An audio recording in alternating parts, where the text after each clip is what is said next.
Hey guys, welcome back to Adventures in Aviators, your ticket to do-it-yourself adventure. This is another installment in our Hiking Colorado series. Today we're doing a beautiful little hike for hikers of all skill levels. This is Fountain Creek Regional Park. And as always, we're going to rank this path on location, facilities, trail traffic, plants and wildlife, and the payoff on our scale of 1 to 5 aviators. So where exactly is Fountain Creek Trail? Well, we actually can get a little bit lost getting here because the road, the main highway that you're going to come in on, has about 4 different names that I can figure here. The main names here are South US Highway 85 conjoined with South US Highway 87. So you've got 2 different highways here. You also have the name the Can American Highway, which I'm guessing is the Canadian American Highway. And if you're coming from the south, it's actually North Santa Fe Avenue. All that to say is that the creek is going to be on the west side of this highway. There are actually 3 different spots that you can come in to this area.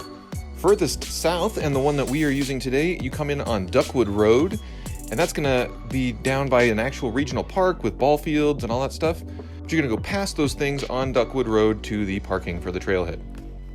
Further north, you can come in on Cattail Marsh Road, which becomes Peppergrass Lane, and that gets you to the Nature Center. Finally, furthest north, you can come in on Willow Spring Road, and that gets you to the northern part of this trailhead.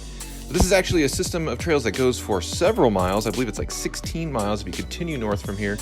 But this main park is what we're going to focus on today. And because it is nice and easy to find with lots of signs for each of these entrances, I'm going to give this the illustrious 5 out of 5 aviators. So as we dive into facilities, as I mentioned, there's 3 different parking locations that you can join into this trail, all very well marked. As a bonus, you're even going to have bathrooms at each one of those locations as well. The southernmost one is going to be in the actual park area and not so close to the trailhead, but there is a bathroom there should you need it. And one really cool thing about this park is that it does accommodate both horse traffic, dog walkers, and bird lovers. Actually, part of this park is a bird sanctuary, and so there are paths that are marked very clearly as to what categories of travelers can enjoy each kind of path. So you've got areas that are specifically off limits to dogs and horses to make sure that the fowl and the wildlife are not disturbed, and then you've got other paths that are clearly marked for those groups as well. The path is super easy to find, super easy to follow. It is rather dirt, and so it can lend itself to being muddy after rains or during the melt, which we are here during the melt. But those areas are pretty minimal. I'd say it's only about 10% of the path, and so when me and my mom were here, we had a great time, and it wasn't that big of a deal. Definitely take some time to check out the Nature Center as well. It's got all kinds of cool displays, as well as super nice bathrooms. So all in all, the facilities here, as you might expect from a public park, are excellent. I'm going to give them 5 aviators. So for plants and wildlife, as I was mentioning before, this is a bird sanctuary, and so you get a great deal of wildlife, even in the winter months when we were here. So you're going to see all kinds of birds, hawks, ducks, geese. We saw squirrels. We saw some evidence of beavers. That would be super fun to see, specifically near this area of the waterfall. And there's a beautiful little spot with this waterfall here as you meander along the river banks here. And what's really cool I like about this hike is that you have the river on one side, but then you also have these lakes on the other side. So there are several parts of this trail where you actually have water on both sides of you. So their wildlife viewing opportunities are vast. Also got fish and groundhogs in the area as well. You just never know what you're going to see here. A great opportunity for wildlife viewing.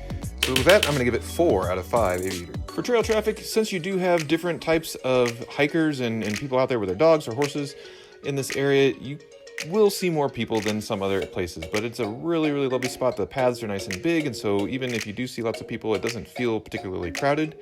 You will definitely have lots of bird watchers around, and there's even cool little hides to go and sit and watch for birds, even when the weather maybe isn't super great.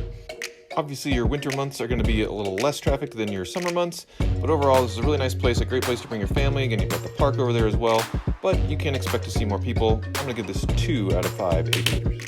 So the payoff with this hike is definitely going to look different than other hikes that we've been on. You're not going to gain that elevation, but again, it's for everybody, which is awesome. And you are surrounded by nature throughout on this hike. You've got water on both sides of you at various points. You've got the little waterfall. You've got a great opportunity to see animals really at any point in the trail.